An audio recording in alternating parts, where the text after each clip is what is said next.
Hello guys, in this video I am going to show you how to start a new Meetup group on the Meetup application.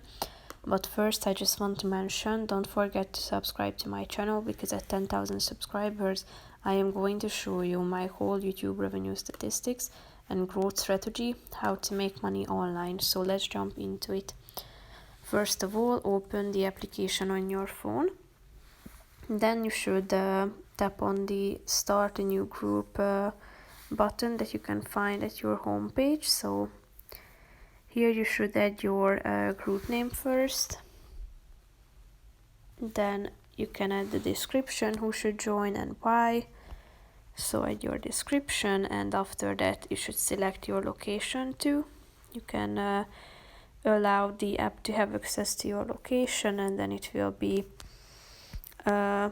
done by the app itself, or you can also type it into the search bar.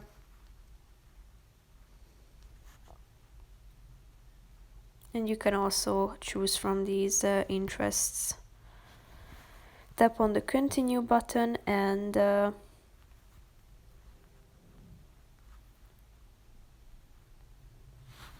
you should be careful that the group name should be at least 5 words and the description should be 50 words, I guess,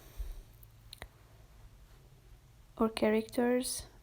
And here you should go premium first in order to be able to create your group. So you should choose a billing cycle. Here you can find the options, so tap on the subscribe button and you will be able to finalize this process. So that's pretty much it for this video, guys. See you in the next one. Bye bye.